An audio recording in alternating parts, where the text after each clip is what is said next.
विघ्नहर्ता श्री गणेश, श्री गणेश, श्री गणेश।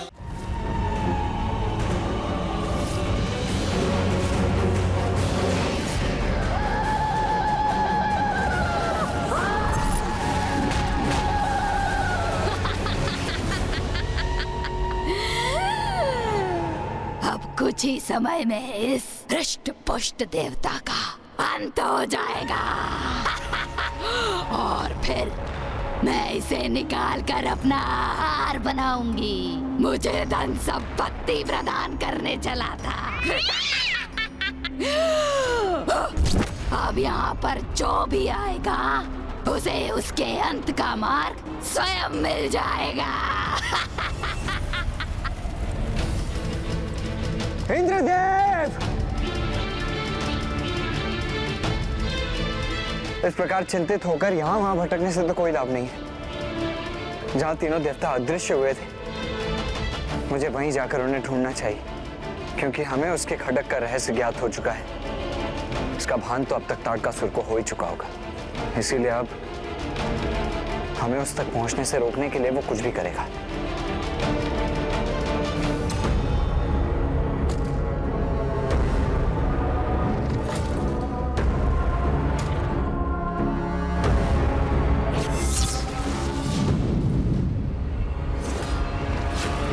रुकिए देवगण, इन पर आक्रमण मत कीजिए।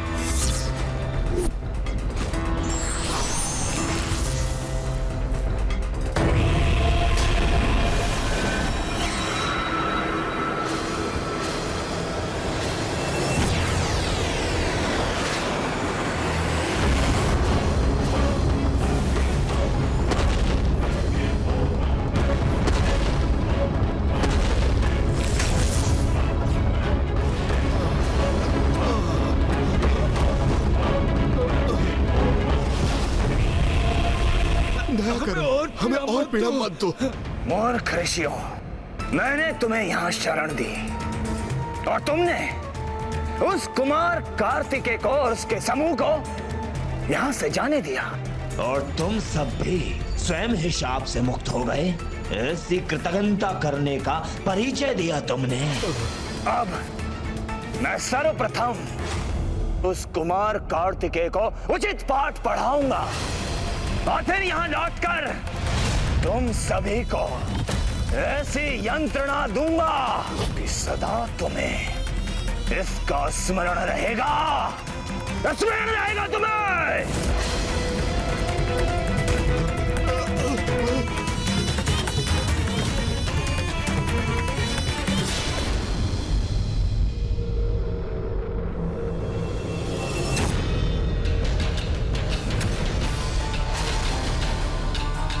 ये तो देवराज इंद्र का वज्र है।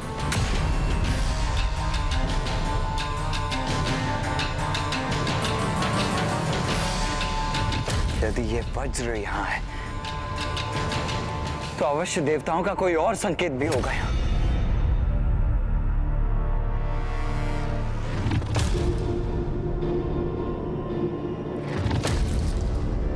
ये चित्र तो वन में स्थित एक ग्राम का है, तो फिर इसमें पद चिन्ह क्यों है? जैसे उस स्थान पर कोई बार बार उछल रहा था। नहीं, मेरी कल्पना की उड़ान मात्र है ये। देवराज इंद्र, वायुदेव और कुबेर देव इस अत्यंत अल्प आकार के चित्र में कैसे स्थित हो सकते हैं?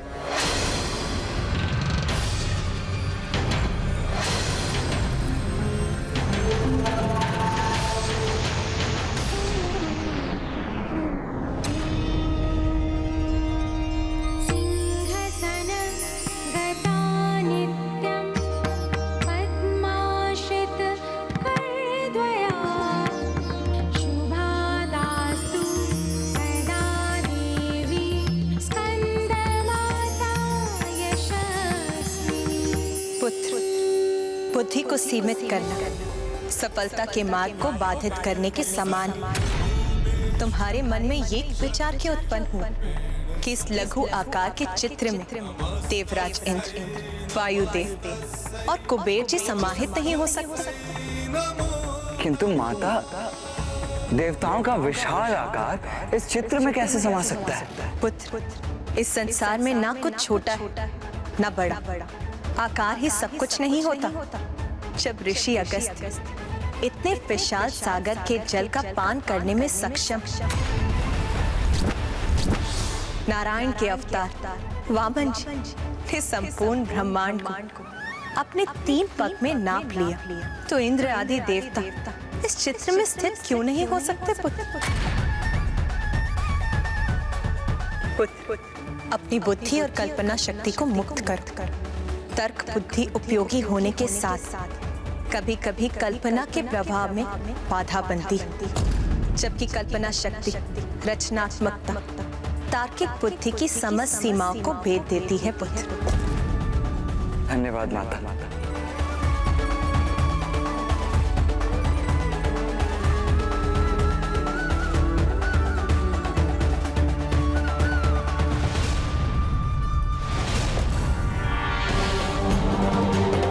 माता का संकेत स्पष्ट है।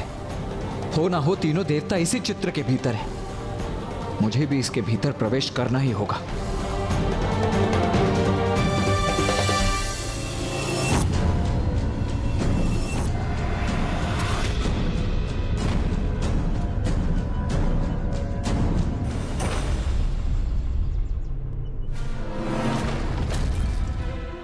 अवश्य ये पच्चन मुझे वहां पहुंचाएंगे जहां तीनों देवता स्थित हैं।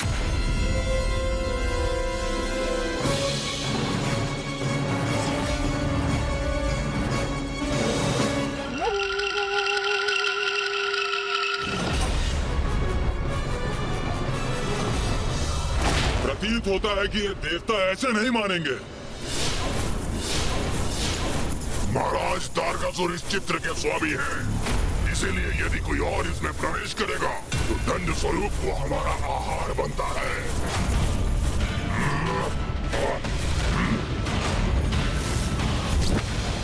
मैं व्यर्थ में इन असुर सैनिकों का वध नहीं करना चाहता, क्योंकि ये तो मात्र सेवक हैं। इन्हें किसी युक्ति से यहां से कहीं और भेजना होगा मुझे। रुको रुको, तुम दोनों स्वयं अपने प्राणों को इतने बड़े संकट में क्यों डाल रहे हो? संकट? कैसा संकट? मुझे बंदी बनाने हेतु तुम इस चित्र में अपने स्थान से हट गए, जो कि इस वन से बाहर है, और तुम्हारा स्थान रिक्त हो गया। और यदि अब तुम मेरा पीछा करने में और अधिक समय व्यतीत करोगे तो कदाचित कोई और जीव जंतु उस स्थान पर स्थित हो गया तो तुम दोनों कहां जाओगे?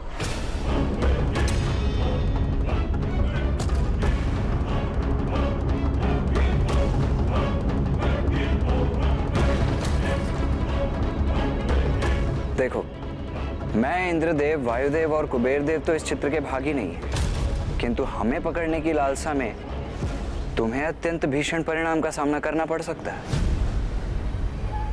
और जिसकी कल्पना मात्र से मेरे मन में तुम्हारे लिए दया उत्पन्न हो रही है। उचित ही कह रही है।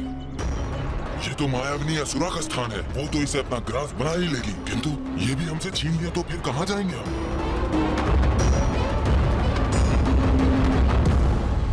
हम तो अभी लौटकर पुनः अपने स्थान पर स्थित हो जाएंगे, किंतु तुम्हारा यहाँ क्या परिणाम होगा वो किसे ज्ञात है।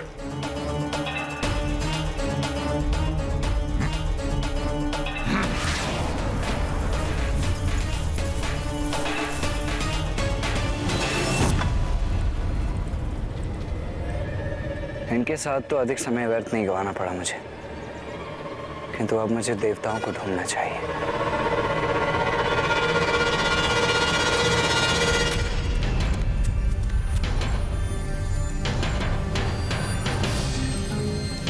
ये कैसे स्थान पर पहुंच गया हूं मैं? अब ये भी ज्ञात नहीं कि देवराज इंद्र और कुबेर जी कहां होंगे।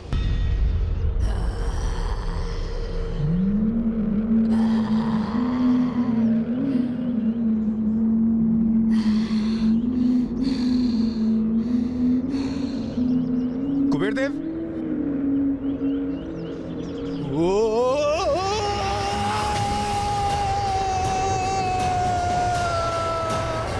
इंद्रदेव,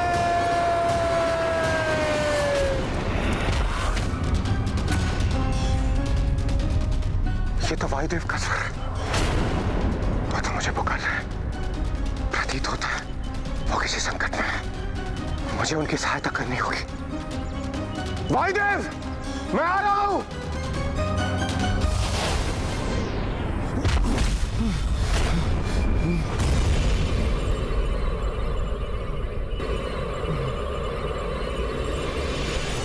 देवराज, कुबेर देव, आप हैं यहाँ?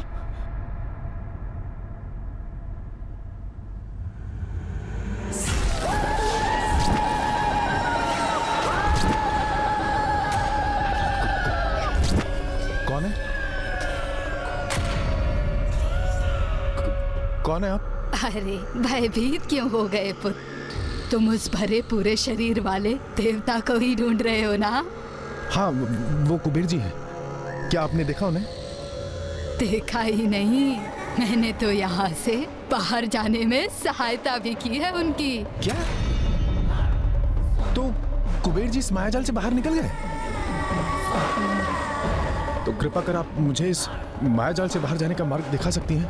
हाँ हाँ पुत्र, अवश्य दिखा दूंगी, किंतु उसके लिए तुम्हें भी उस देवता के समान मेरे एक प्रश्न का उत्तर देना होगा। वायुदेव कहाँ है आप? वायुदेव! मैं सत्य कहूं तो अभी किसी भी प्रश्न का उत्तर देने की अवस्था में नहीं हूं। अच्छा अच्छा, आओ मेरे साथ। अरे संभालिए अपने आप को।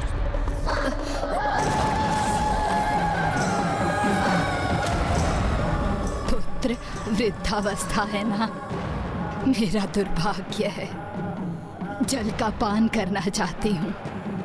कूप भी है यहाँ, पर कूप से जल निकालने का सामर्थ्य शेष नहीं है इस वृद्ध शरीर। तो आप मुझे बताइए ना, मुझसे कहिए ना आप, मैं आपके लिए जल निकाल कर ला दूंगा। आपका कूप कहाँ है? वहाँ।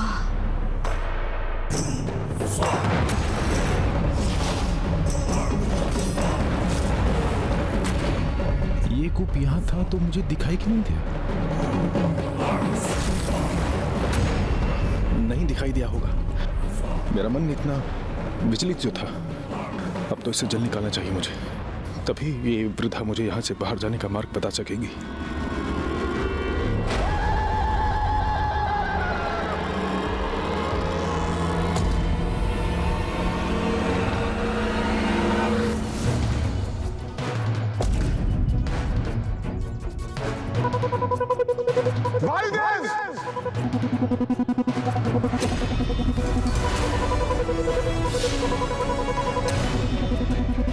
यहाँ ये धरती इस तरह विभक्त क्यों है?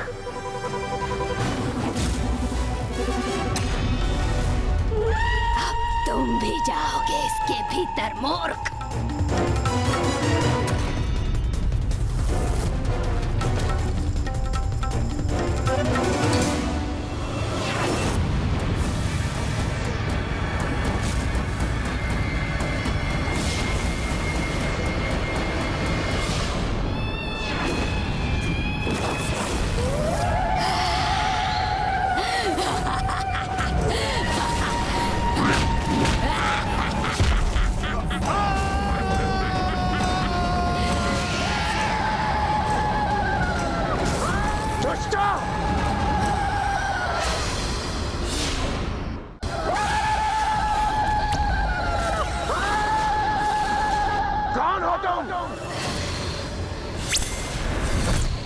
और वायुदेव को गिराकर उन्हें कहां भेजा तुमने? मैंने कहा शीघ्र बताओ, कहां भेजा तुमने वायुदेव और कुबेर देव को? चिंता मत करो, शीघ्र तुम्हारी भेंट होगी उनसे।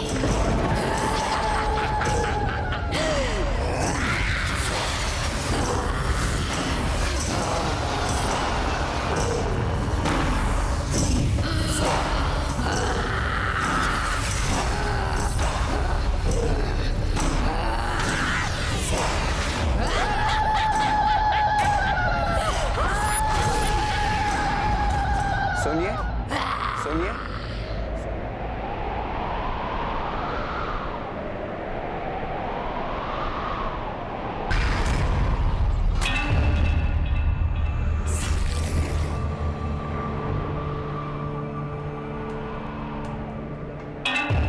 आपको कष्ट देने के लिए मैं क्षमा चाहता हूँ, किंतु क्या आपने मेरे मित्रों अर्थात तीनों देवताओं को यहाँ से जाते हुए देखा है?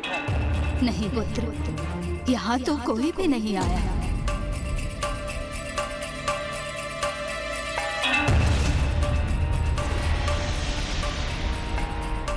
ये पश्चिम तो उस कूप की ओर जा रहे हैं। मुझे ऐसा क्यों आभास हो रहा है जैसे ये वृद्ध असत्य कह रही हो? अच्छा, कोई बात नहीं, धन्यवाद। मैं कहीं और ढूंढता हूँ।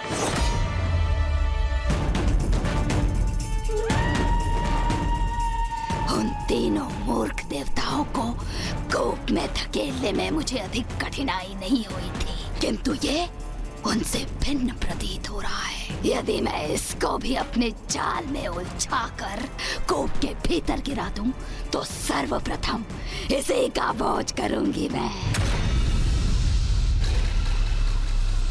पुत्र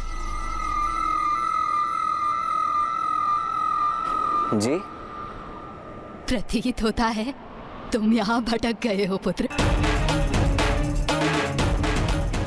कदाचित आप सही कह रही हैं, किंतु ये आपको कैसे ज्ञात हुआ?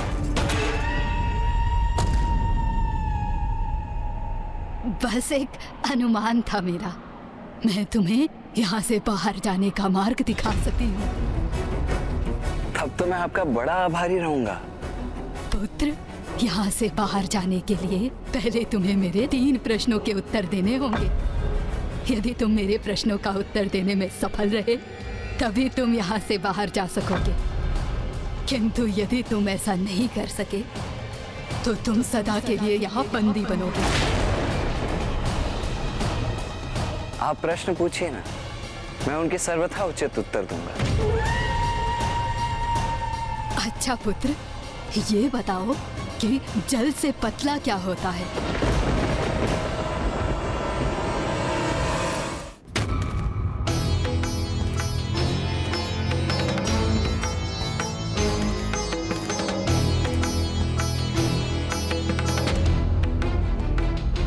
ज्ञान। इस प्रश्न का उत्तर है ज्ञान, क्योंकि अतः ज्ञान भी हम अपने छोटे से मस्तिष्क में सरलता से समा सकते हैं।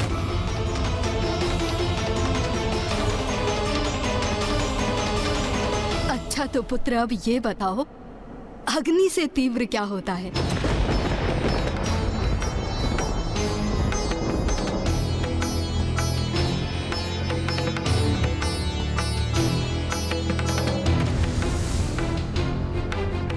ये तो और भी सरल है। अग्नि से भी तीव्र होता है क्रोध, क्योंकि क्रोध रूपी अग्नि तो इतनी भयंकर होती है कि उसमें क्षण भर में सब कुछ भस्म हो जाता है। वो तो उचित है पुत्र, किंतु तुम उत्तर देने के पूर्व कूप में क्यों झांक रहे हो? क्यों ना झांकू भला? आपके सभी प्रश्नों के उत्तर जो इस कूप में है। क्या? ये क्या कह रहे हो पुत्र? हाँ, आपको ये ज्ञात नहीं था क्या? अब आप स्वयं ही विचार कीजिए ना, यदि मुझे यहाँ से उत्तर प्राप्त नहीं हो रहे होते, तो मैं इतनी कठिन पहेलियाँ कैसे सुलझा पाता? कहीं इसके साथ ही अन्य देवता उस कूप के जल की सतह पर ही तो स्थित होकर इसे उत्तर नहीं बता रहे। यदि ये सत्य है, तो पहले मैं उन्हें का अंत कर। अच्छा चलिए, अब मैं भी आपसे एक प्रश्न पूछता हूँ।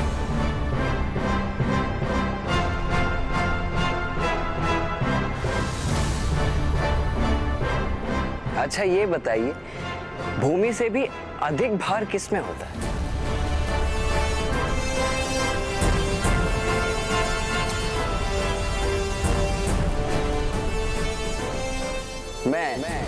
मैं देता हूं इसका उत्तर।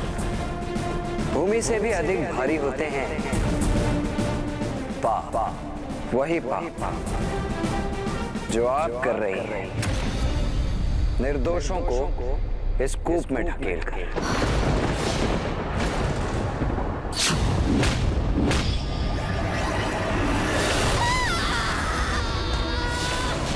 ये क्या किया तुमने? सब नष्ट हो जाएगा, नष्ट हो जाएगा सब।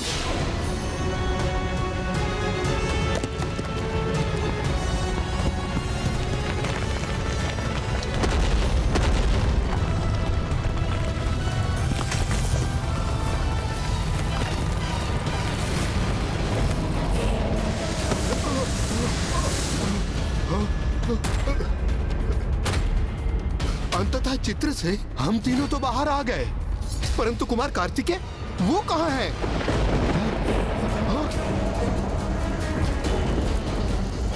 ये मायावी चित्र तो चल रहा।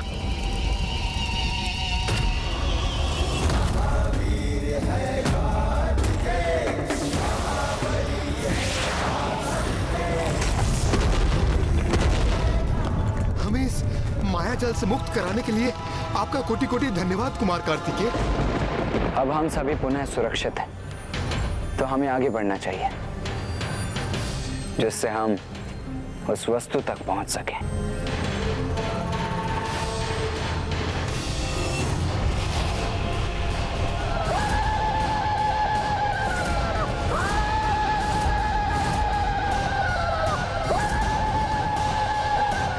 तारकासुर तो स्वयं यहाँ पहुंच गया।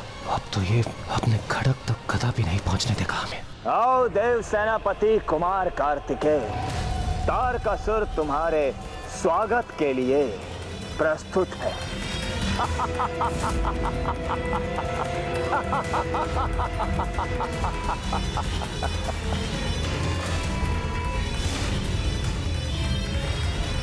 तो तारकासुर भी भवन पहुंचकर कुमार कार्तिकेय के सम्मुख था। तो अब तारकासुर और कुमार कार्तिकेय के मध्य युद्ध छिड़ गया। नहीं, नहीं, तो फिर क्या हुआ ब्राह्मण देवता? एक क्रीड़ा का आरंभ हुआ। तारकासुर और कुमार कार्तिकेय के मध्य उनकी सफलता और विफलता के दूसरे अध्याय की क्रीड़ा। और ये एक ऐसी अनोखी क्रीड़ा थी जो अब देवताओं के साथ साथ तारकासुर का भाग्य भी नियत करने वाली थी। तो हम एक दूसरे के सम्मुख आ ही गए। महान महादेव पुत्र देव सेनापति कुमार कार्तिकेय, यहाँ मेरे मायावी भवन में मेरे समक्ष। हाँ तारकासुर, यही तुम्हारे आतंक के अंत का संकेत है। तुम अपने ही कपट जाल में उलझ चुके हो। एक महादेव का पुत्र ही मेरा वध कर सके, यही वरदान मांगा था ना तुमने ब्रह्मदेव से। तो लो, महादेव पुत्र कुमार कार्तिकेय तुम्हारे भवन में, तुम्हारे समक्ष तुम्हारा काल बनकर स्थित है।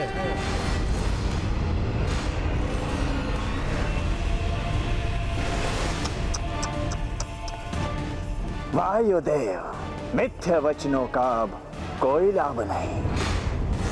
बहुत हुआ अब छिपना छिपाना। मुझे ये प्रतीत करवा के कि तुम सभी देवता मुझे ढूंढने के लिए आगे बढ़ रहे हो, जबकि तुम सभी किसी और ही लक्ष्य की ओर बढ़ रहे थे। किंतु तुम्हारे देवराज इंद्र ने अपने बड़बोले स्वभाव के कारण सत्य उगल ही दिया। ऋषिवर, हम सभी यहाँ उस खड़क को ढूंढने आए हैं जिसमें तारकासुर के प्राण सुरक्षित हैं।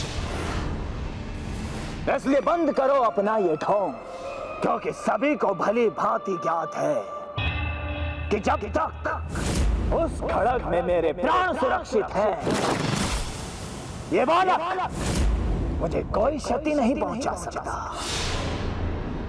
उस खड़क को तो मैं अवश्य नष्ट करूंगा तारकासुर। उससे पूर्व मैं कहीं नहीं जाने वाला हूं। कुमार कार्तिकेय, इस तारकासुर ने हमें बहुत कष्ट दिए हैं। मैं इसका वध तो नहीं कर सकता, किंतु जब तक आप खड़क ढूंढने में सफल होंगे, मैं इसे दंडित करूंगा। हाँ देव सेनापति, वायुदेव उचित कह रहे हैं। इस दुष्ट को तो हम प्रताड़ित करेंगे।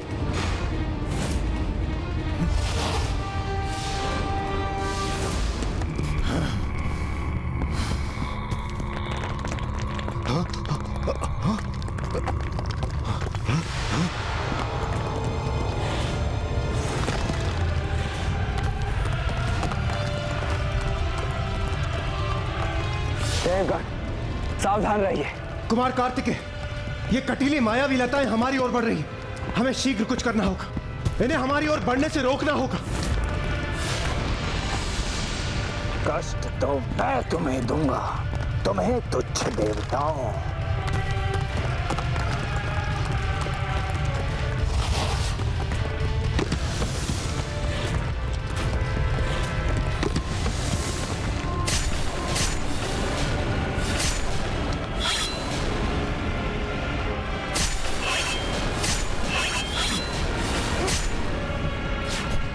वायुदेव!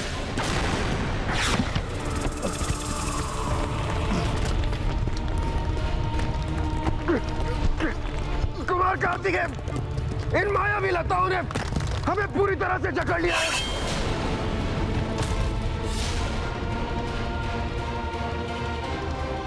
हाँ कुमार कार्तिकेय, और हमारे तो पांव भी इन लताओं में परिवर्तित हो रहे हैं।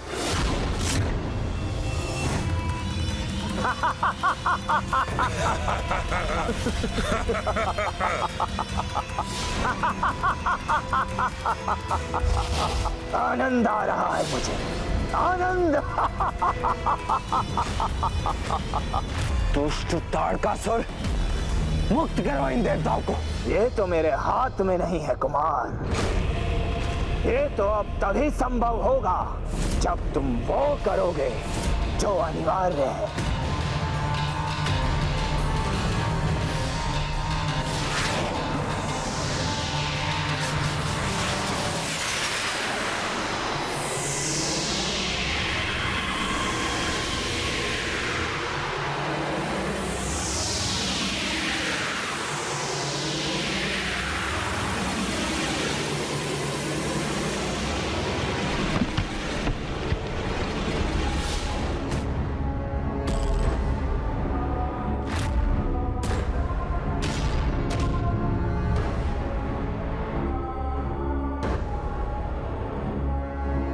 ये सब क्या है?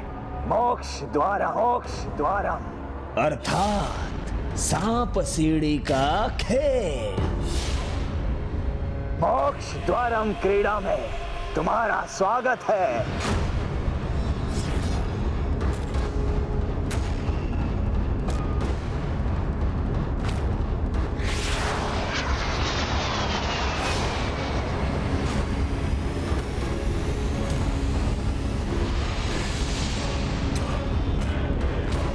खड़ग चाहिए ना तुम्हें, तो वो वहां तुम्हारे समक्ष है, ऊपर 100 अंक वाले वर्ग पर। किंतु वहां तक पहुंचने के लिए तुम्हें मेरे साथ मोक्ष द्वारम की क्रीड़ा करनी होगी, और जिसमें जो विजयी होगा उसे वो खड़ग प्राप्त होगा। तुम्हारा विश्वास क्यों करूं मैं? हमें बंदी बनाने का तुम्हारा एक नया जाल भी तो हो सकता है। वो खड़ग सत्य ना होकर एक मायावी खड़ग भी तो हो सकता है।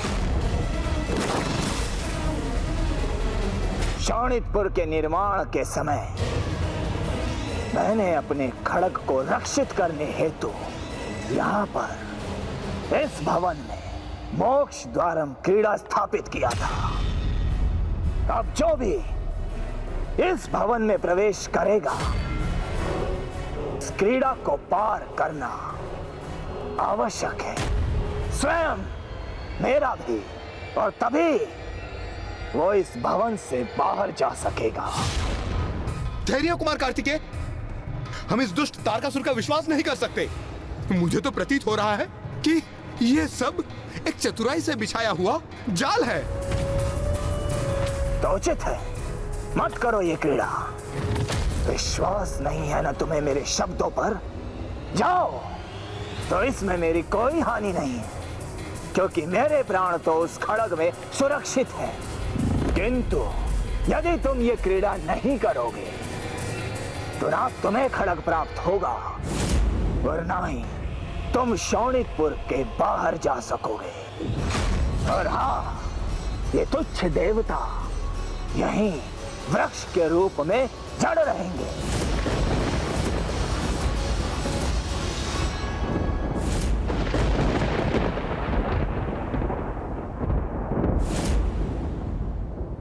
उचित है, मैं तुम्हारी चुनौती स्वीकार करता हूं। इस क्रीड़ा के नियम जाने बिना ही कुमार कार्तिकेय इसे खेलने के लिए सज हो गए। संभव है ये उचित प्रकार से खेलकर हम देवताओं को इस संकट से निकाल सकेंगे, अन्यथा हम घोर संकट में फंस जाएंगे। बहुत उत्तम निर्णय लिया है तुमने, और इस क्रीड़ा को और रोचक बनाने हेतु मैं इस पर दांव बढ़ा रहा हूं। तुम्हारी पराजय के उपरांत देवता स्वर्ग में कभी प्रवेश नहीं करेंगे। मेरी पराजय के उपरांत नहीं तारकासुर, यदि मैं पराजित हुआ तो, किंतु इसकी कोई संभावना नहीं है। किसकी जय होगी और किसकी पराजय, ये तो शीघ्र ही ज्ञात हो जाएगा। किंतु तुम्हें यह भी बताना आवश्यक है कि यदि 3 पहर के भीतर तुमने ये खड्ग प्राप्त नहीं किया तो तुम्हारे ये तीनों देवता सदा के लिए वृक्ष में परिवर्तित हो जाएंगे। कुमार कार्तिकेय, हमारे पास अधिक समय नहीं है, कृपा कर इस क्रीड़ा को शीघ्र प्रारंभ कीजिए। आज प्रथम बार मैं इंद्रदेव से सहमत हूं। तो विलंब किस बात का? क्रीड़ा आरंभ करो तारकासुर।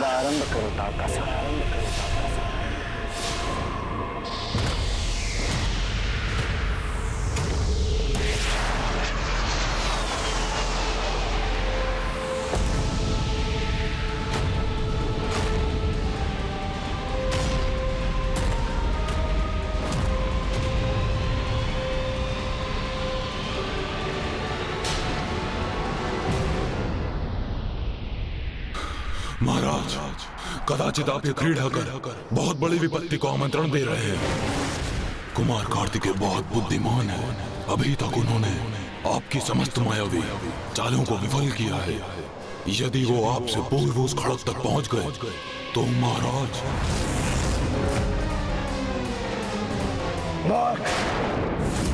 शोणितपुर मेरा है, पासे भी मेरे हैं, खड़ग भी मेरा है, अर्थात विजयी तो मैं ही हो चुका हूं। बस उसकी घोषणा शेष है। तो फिर महाराज ये क्रीड़ा क्यों कर रहे हैं? इस क्रीड़ा से इस कुमार को छकाने का आनंद लेना है मुझे, समझे?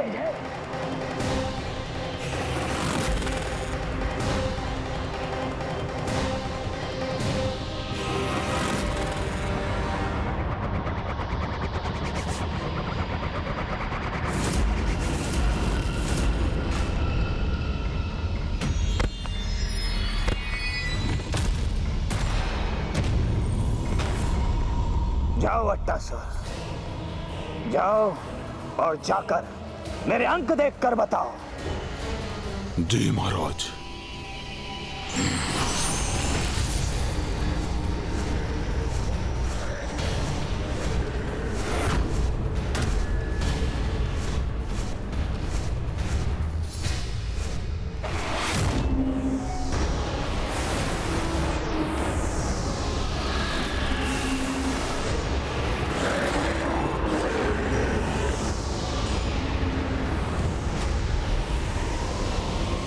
उचित प्रकार से देखकर बताना अट्टासुर, कितना अंक आया है?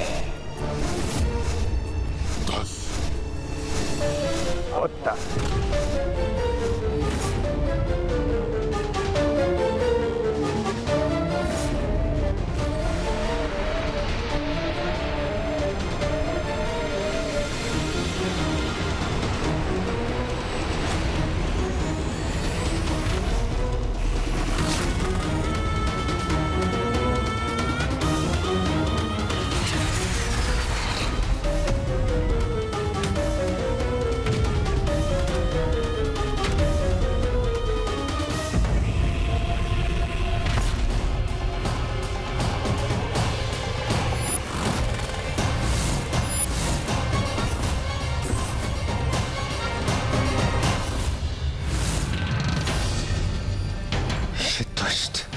एक ही चाल में इतना आगे बढ़ गया। देखा तुमने, मैंने अपने प्रथम दांव में ही सीढ़ी प्राप्त कर ली। 25 वर्ग अंक पर पहुंच गया मैं। चलो अब तुम अपनी चाल चलो।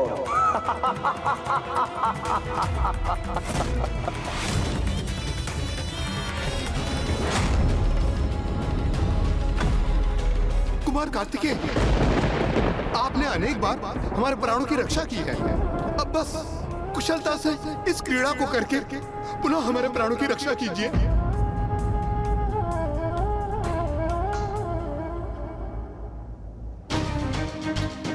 हम ऐसी दयनीय स्थिति में कुमार कार्तिकेय के कारण ही है। यदि हम पूर्व में ही यहां से लौट जाते तो आज इस अवस्था का सामना नहीं करना पड़ता। और आज हमारा जीवन इस मूर्खतापूर्ण क्रीड़ा पर निर्भर है।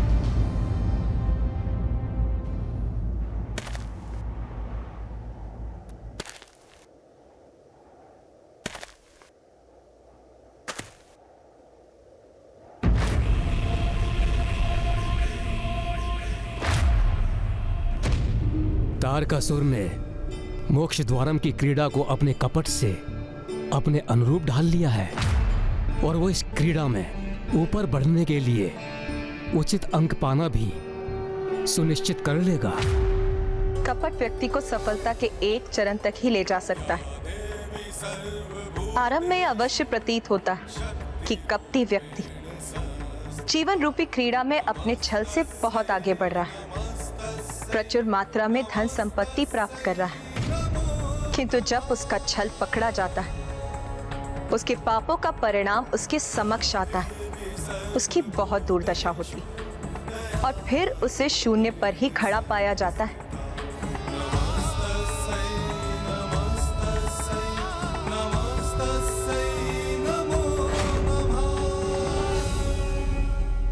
मैं चाहकर भी तुम्हारी सहायता नहीं कर सकता कुमार कार्तिकेय, क्योंकि मेरे पास से तो मेरी शक्ति से ही चलते हैं, तो मैं स्वयं ही अपने पास से फेंकने होंगे।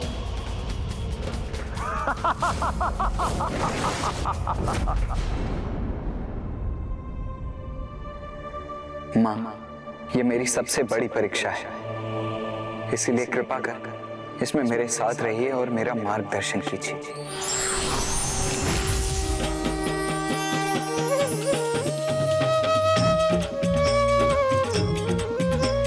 शुभ्रवर्ण ममतामयी देवी हेमस्कंद माता, सर्वोत्तम संतान की जननी तू ही स्कंद की माता है माँ, तू ही स्कंद की माता है माँ, तू ही स्कंद की माता।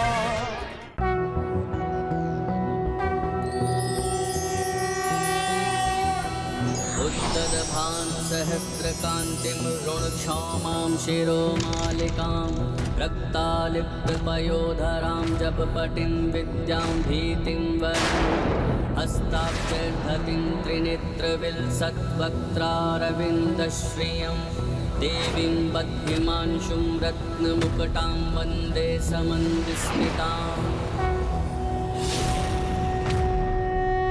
ये कुमार कार्तिकेय मेरे पासों को कैसे नियंत्रित कर रहा है? कैसी शक्ति है इसकी जो मुझे दिखाई भी नहीं दे रही है और जो इसे शक्तिशाली बना रही है? हे बालक, मेरे पासों को प्रभावित करने हेतु ये कौन सी मायावी शक्ति का प्रयोग कर रहे हो तुम? तारकासुर, माया तो तुम्हें सुहाती है, मेरी शक्ति का स्रोत तो मेरी मां का आशीर्वाद।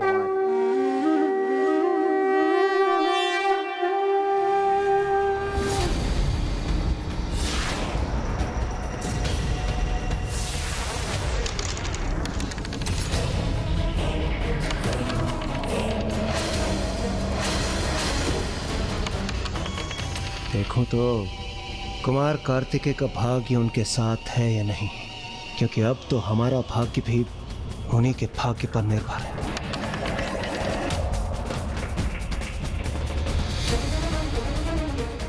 अट्टासुर, बताओ पासों के अंकों का जोड़ क्या है?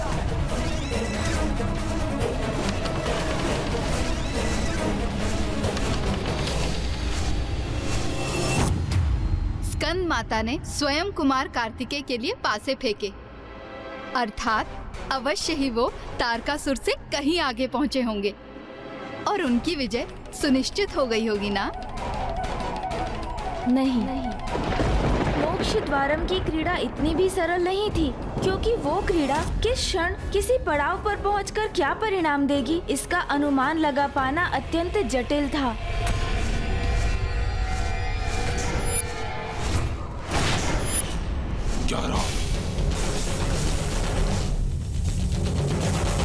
तारकासुर को प्राप्त अंकों का जोड़ 10 था, जिस कारण उसे एक अच्छा स्थान प्राप्त हुआ, किंतु कुमार कार्तिकेय के अंकों का जोड़ तारकासुर से अधिक है, अर्थात कुमार कार्तिकेय को प्राप्त स्थान तारकासुर से अधिक उत्तम होगा।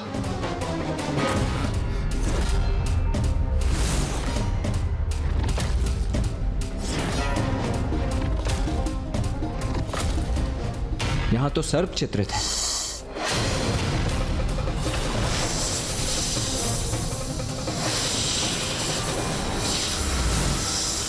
कुमार कार्तिकेय!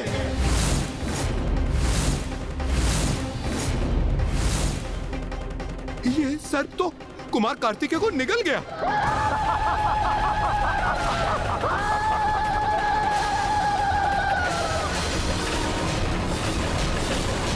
धरी की धरी रह गई इसकी सारी शक्तियां।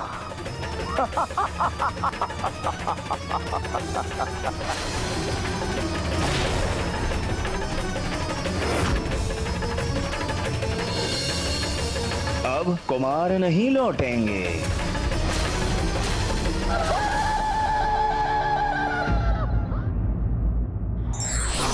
क्रीड़ा हो या युद्ध, हमें पूरी तन्मयता और एकाग्रता से उसमें भाग लेना चाहिए। धार्मिक वीडियो सबसे पहले देखने के लिए हमारे चैनल को सब्सक्राइब करें और बेल आइकन दबाएं।